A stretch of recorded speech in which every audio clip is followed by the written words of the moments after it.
محرم کا لفظی معنی ہے حرام کیا گیا، یعنی جس مہینے کی حرمت ہے، جس میں بہت سے ایسے کام حرام کیے گئے ہیں جن کو ایک مسلمان نہیں کرتا یا ان کا کرنا اس کے لیے حرام میں آتا ہے۔ محرم کے مہینے کو شہر اللہ کہا جاتا ہے، اللہ کا مہینہ، اور اللہ کی طرف اس مہینے کی اضافت تعظیمی ہے، یعنی اس مہینے کی تعظیم کی وجہ سے اس کو اللہ کا مہینہ کہا جاتا ہے۔ اس سے اس مہینے کی امپورٹنس کا پتہ چلتا ہے۔ صحیح مسلم کی روایت میں آتا ہے، ابو ہریرہ رضی اللہ عنہ سے روایت ہے کہ رسول اللہ صلی اللہ علیہ وسلم نے فرمایا، رمضان کے بعد سب سے افضل روزے اللہ کے مہینے محرم کے ہیں۔ تو گویا اس مہینے کی بھی خاص عبادت پھر کیا ہوئی؟ روزے۔ عشر ذی الحجہ میں تو پہلے 9 دن کے روزے تھے، لیکن اس میں پورے مہینے میں سے جب بھی آپ چاہیں روزے رکھ سکتے ہیں۔ ضروری نہیں کہ پورے ہی مہینے کے روزے رکھیں جیسے رمضان میں رکھے جاتے ہیں، لیکن 10 تاریخ کا روزہ جو ہے اس کی خاص فضیلت ہے۔ محرم الحرام کی ایک اہمیت کی وجہ یہ بھی ہے کہ یہ ہجری سال کا پہلا مہینہ ہے، تو یہ مہینہ عظمت اور برکت والا ہے اور حرمت والا ہے۔ حسن بصری کہتے ہیں کہ بے شک اللہ نے سال کی ابتدا بھی حرمت والے مہینے سے کی اور اس کا اختتام بھی حرمت والے مہینے سے کیا، یعنی آغاز بھی حرمت سے، اختتام بھی حرمت پر۔ سال میں رمضان کے بعد اللہ کے ہاں محرم سے بڑھ کر عظمت والا کوئی مہینہ نہیں۔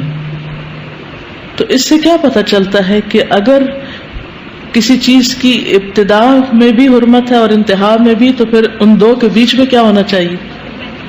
اس کا خاص خیال رکھنا چاہیے، یعنی جس کام کے آغاز میں اور جس کے اختتام پر خصوصی ہدایات دی جائیں اور اللہ سبحانہ تعالیٰ کی عبادت اور خصوصاً روزے وغیرہ کی عبادت کی طرف متوجہ کیا جائے تو سال بھر بھی پھر اس کی عادت اپنا لینی چاہیے۔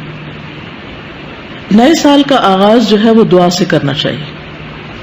عبداللہ بن ہشام سے روایت ہے، وہ کہتے ہیں کہ جب مہینہ یا سال آتا تو رسول اللہ صلی اللہ علیہ وسلم کے صحابہ یہ دعا اس طرح سیکھتے جیسا کہ وہ قرآن سیکھتے، اللہم ادخلہ علینا بالامن والایمان والسلامت والاسلام وجوار من الشیطان ورضوان من الرحمن۔ اس کا معنی ہے، اے اللہ اس مہینے کو یا اس سال کو ہمارے اوپر امن اور ایمان، سلامتی اور اسلام کے ساتھ، شیاطین سے بچاؤ یا شیطان سے بچاؤ اور رحمان کی رضامندی کے ساتھ داخل فرما۔ محرم کا مہینہ چونکہ حرمت والا مہینہ ہے تو اس مہینے میں خاص طور پر آپس میں ایک دوسرے پر ظلم کی ممانعت ہے۔ قرآن مجید میں آتا ہے، ان عدت الشہور عند اللہ 12 شہرا فی کتاب اللہ یوم خلق السماوات والارض منها 4 حرم ذلک الدین القیم فلا تظلموا فیہن انفسکم۔ بے شک مہینوں کی گنتی اللہ کے نزدیک اللہ کی کتاب میں 12 مہینے ہے، جس دن سے اس نے آسمانوں اور زمین کو پیدا کیا، ان میں سے 4 حرمت والے ہیں، یہی سیدھا دین ہے، سو ان میں اپنی جانوں پر ظلم نہ کرو۔ تو میسج کیا ہے؟ فلا تظلموا فیہن انفسکم، اپنے آپ پر یعنی ایک دوسرے پر ظلم نہ کرو۔ تو کیا نہیں کرنا اس مہینے میں؟ ظلم نہیں کرنا۔ ظلم کی کون سی شکلیں ہوتی ہیں؟ ظلم ہوتا ہے کسی کو اس کے حق سے محروم کرنا، کسی کا حق چھیننا، کسی کا حق مارنا۔ اس کا یہ مطلب نہیں کہ باقی مہینوں میں ظلم کر سکتے ہیں، اس کا مطلب یہ ہے کہ دوسرے مہینوں کی بنسبت ان حرمت والے مہینوں میں ظلم بہت بڑا گناہ اور بوجھ ہے، اگرچہ ظلم ہر حال میں بہت بڑا گناہ ہے، مگر اللہ جس کام کے گناہ کو چاہے بڑھا دے، جیسا کہ اللہ جس کام کے اجر کو چاہے بڑھا دے۔ یعنی وہی نماز ہوتی ہے، وہی صدقہ خیرات ہوتا ہے، لیکن عشرہ ذی الحجہ میں کیا ہوتا ہے؟ اس کا اجر کئی گنا بڑھ جاتا ہے۔